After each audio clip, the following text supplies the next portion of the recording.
நீங்கள் திருப்தியாகும் வரை ஜெபிப்பதை நிறுத்தாதீர்கள். இயேசு சொன்னார், தீயோர்களாகிய நீங்களே உங்கள் பிள்ளைகளுக்கு நற்கொடைகள் அளிக்க அறிந்திருக்கிறீர்கள். அப்படியானால் விண்ணகத் தந்தை தம்மிடம் கேட்போருக்கு தூய ஆவியை கொடுப்பது எத்துணை உறுதி.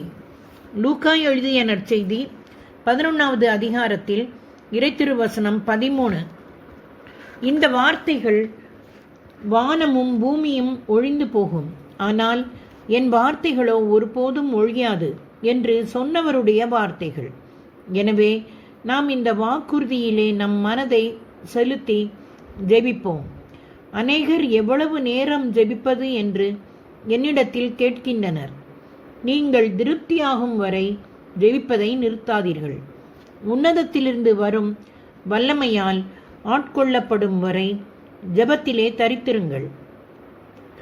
லூக்கா எழுதிய நற்செய்தி 24வது அதிகாரம் இறைத்திருவசனம் 49. அப்பொழுது உங்களுக்குள்ளே உங்களைச் சுற்றி உங்கள் மேல் வல்லமை இருக்கும். கடவுளுடைய பிரசன்னம் உங்களை சுற்றி சூழ்ந்து இருக்கும்.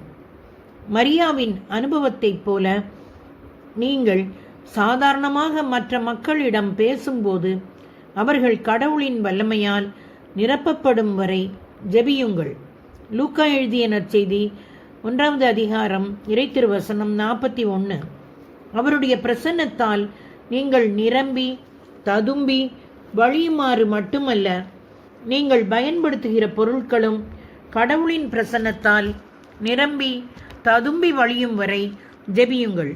ஏனென்றால் அதை தொடுகிறவர்கள் எல்லாம் கடவுளின் பிரசன்னத்தை உணர்ந்து கொள்வார்கள். நீங்கள் பிரசங்கம் செய்யும் போது மக்கள் தூய ஆவியால் நிரப்பப்பட வேண்டும்.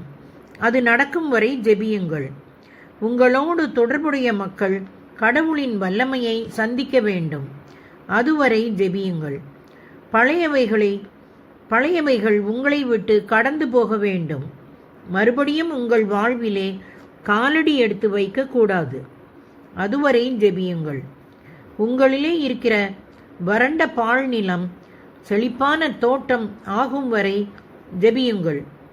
எசையா 32வது அதிகாரத்தில் 15வது வசனம். தாகத்தோடு வருகிற மக்கள் மீது நீங்கள் கைகளை வைக்கும்போது அவர்கள் தூய ஆவியால் நிரப்பப்பட வேண்டும். அதுவரை ஜெபியுங்கள்.